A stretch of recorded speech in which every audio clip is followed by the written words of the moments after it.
विधानसभा सीटों पर उपचुनाव की तारीखों का जल्द ऐलान होगा। आगामी उपचुनाव को लेकर भाजपा की तैयारी है और भाजपा ने 9 सीटों के लिए नाम फाइनल किए हैं। 27 नामों का पैनल फाइनल किया गया है, जहां सीएम की मौजूदगी में कोर कमेटी की ये बैठक हुई है और बैठक में कई दावेदारों के नाम पर मंथन हुआ है। जहां दिल्ली में लगेगी सभी नामों पर अंतिम मुहर। रालोद के खाते में मीरापुर सीट रहेगी, ये बड़ी जानकारी सामने आ रही है। वहीं निषाद पार्टी को सीट देने पर अभी भी संशय बरकरार है।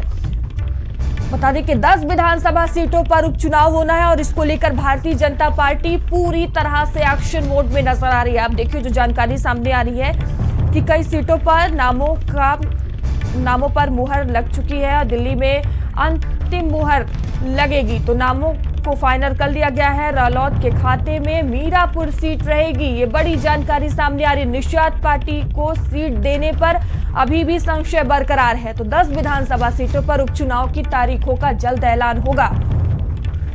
तो आगामी उपचुनाव को लेकर भाजपा पूरी तरह से तैयार नजर आ रही है, जहां भाजपा ने 9 सीटों के लिए नाम फाइनल किए हैं। तो 27 नामों का पैनल फाइनल किया गया है, ये जानकारी सामने आ रही है। और देखिए सीएम की मौजूदगी में कोर कमेटी की बैठक हुई और इसी बैठक में नामों को फाइनल किया गया है। बैठक में कई दावेदारों के नाम पर मंथन हुआ, जिसके बाद ये नाम फाइनल हुए। अब देखिए दिल्ली में सभी नामों पर अंतिम मुहर लगाई जाएगी। वहीं रालोद के खाते में मीरापुर सीट रहेगी और निषाद पार्टी को सीट देने पर अभी भी संशय बरकरार है। तो लगातार विधानसभा चुनाव को लेकर तैयारियों में भारतीय जनता पार्टी है और इस खबर पर अधिक जानकारी के साथ संवाददाता संदीप हमसे जुड़ चुके हैं। संदीप, देखिए 10 विधानसभा सीटों पर उपचुनाव होना है, जल्दी तारीखों का ऐलान भी हो जाएगा। अब इसको लेकर भारतीय जनता पार्टी पूरी तरह से तैयारी में नजर आ रही है। जानकारी सामने आ रही है कि कुछ सीटों पर नाम जो है वो फाइनल कर लिए गए हैं। कल बीजेपी कोर कमेटी की मुख्यमंत्री आवास पर एक बड़ी बैठक हुई थी, जिसमें डिप्टी सीएम बृजेश पाठक, प्रदेश अध्यक्ष भूपेश चौधरी और प्रदेश संगठन महामंत्री धर्मपाल सिंह मौजूद रहे।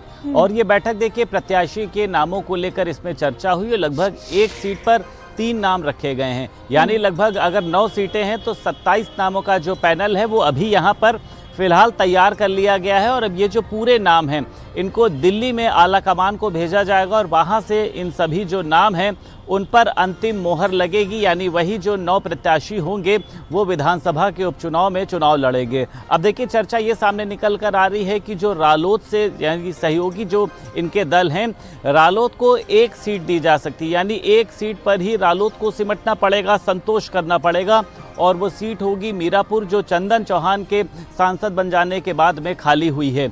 इसके बाद देखिए अगर हम बात करते हैं निषाद पार्टी की, तो निषाद पार्टी देखिए 2 सीटों पर तो लगातार दावेदारी ठोक रही है, एक मझुआ और उसी के साथ साथ एक कटहरी। अगर पिछले चुनाव की बात करते हैं तो मझुआ में जीत मिली थी, कटहरी में हार मिली थी।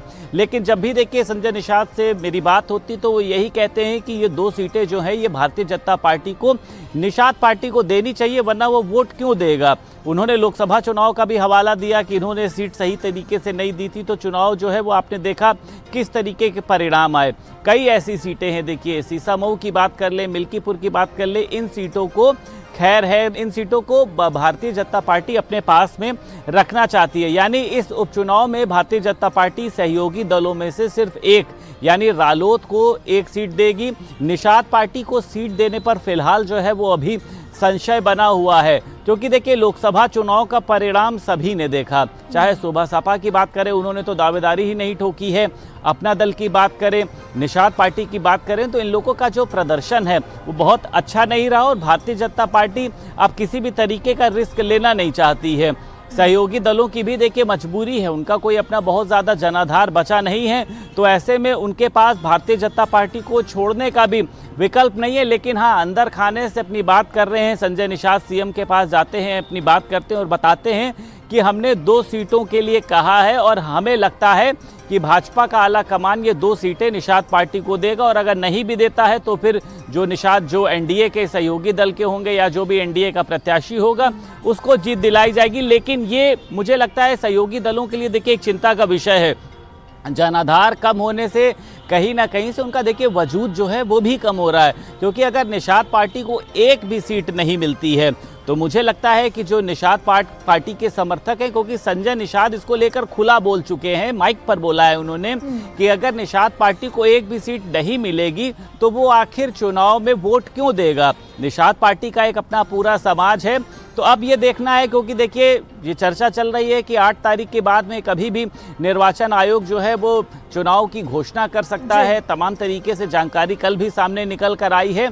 यानी ये माना जाए कि दिवाली के पहले 8 तारीख के बाद में कभी भी चुनाव की तिथियों की घोषणा हो जाएगी। भारतीय जनता पार्टी की पूरी तैयारियां हैं, बस सिर्फ दिल्ली से इन नामों पर अंतिम मोहर लगने के बाद प्रत्याशियों के नामों को जारी कर दिया जाएगा। और इस बार ठीक है संदीप, बहुत बहुत धन्यवाद आपका जानकारियों के लिए।